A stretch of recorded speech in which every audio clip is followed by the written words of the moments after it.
Hi everyone, for tonight's Nightcap and review, I'm having a soda and I'll be reviewing Make Me by Carpenter and Aurelia Jane. This is a book I received as an ARC, but of course I'm going to give my honest opinion. These are the tropes and these are the content warnings. I will say in the ARC copy I received, there are no content warnings listed. Having read it, it is pretty standard for what I read in other fantasy novels with those similar kind of content warnings. So if you are comfortable with those, you will probably be comfortable with these, but I do want to make you aware so you know what you're getting into as you read it. So I'm giving this book 4.5. This was a really enjoyable read and just what I needed after the last book I read, which was just as enjoyable but a lot heavier. So this one I had a hard time putting it down and I really enjoyed it. Before I get fully into my thoughts on it, what's this book about? Well, this book is about Reagan, who, from the moment she's been born, has been the guardian to half the soul of a primordial god called the Soulless One.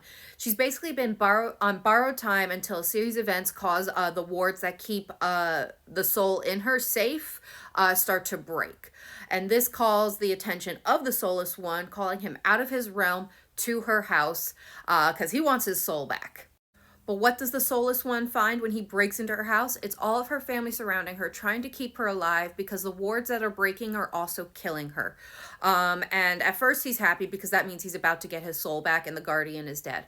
But then he realizes that she is in fact his mate. And he's not about to let her die because it was thought impossible that a primordial god could have a mate. So now that he sees her in front of him, he's not about to let her go. So he seals his soul back inside of her, saving her life. And when she comes to, he tells her, "You're my mate." But she refuses to believe it because her whole life she's been told she can't have a mate because there's no more room for another soul in her body. So she's been told she has no fated mate. So she just refuses to believe him.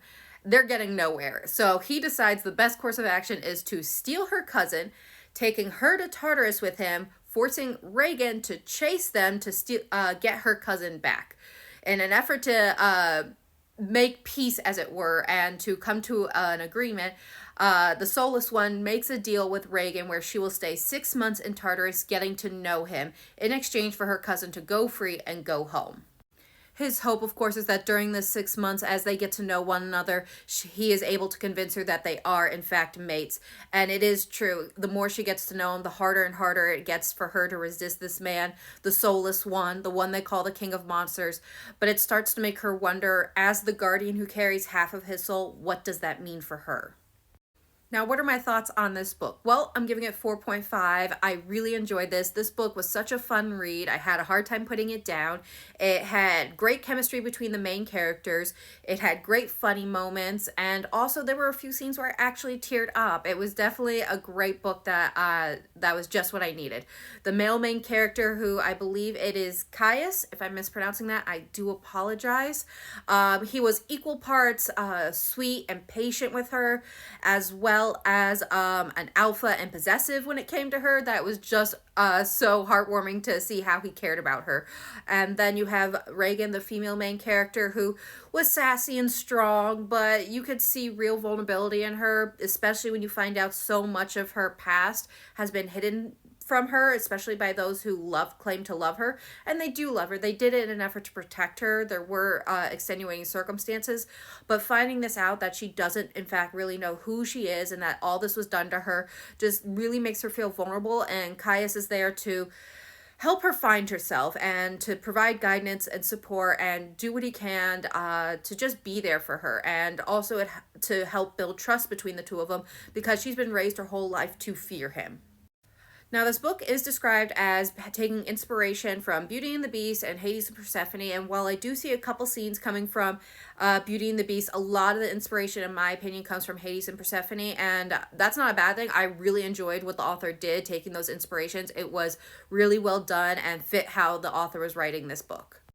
But it wasn't just the main characters and their storyline that really made the book enjoyable. The side characters were also enjoyable, especially Reagan's family. They really added to the storyline in such a great way that some of the times when I was feeling those emotions, especially tearing up and almost crying, it was a direct result of something that was happening with or to one of her family members. That it was just a well-rounded cast of characters to read that I really enjoyed, especially when there are betrayers hiding amongst them. That at one time I was actually surprised that someone I didn't expect to be the betrayer was the betrayer, but kind of not. So it was just a really interesting way they wrote the characters into the storyline that was just so enjoyable.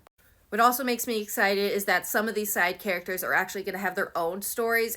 This series are all standalones in the same universe, all written by different authors. So I know the next one will be another character from this book, written by a different author. So I'm really excited to see where a new author takes one of these characters that I have fallen in love with this in this storyline. So I'm just excited for this series. This duo of authors are actually new to me, so I'm excited to have new authors to explore. Again, I'm giving this book 4.5. It releases today, March 15th, so make sure to give it a download. You will not regret it. If you like fantasy, Hades and Persephone, and alpha gods who are also sweet and understanding and patient, then this is a great book that you will enjoy. I could not put it down, and I read it as fast as I could. So I hope everyone has a good night and happy readings.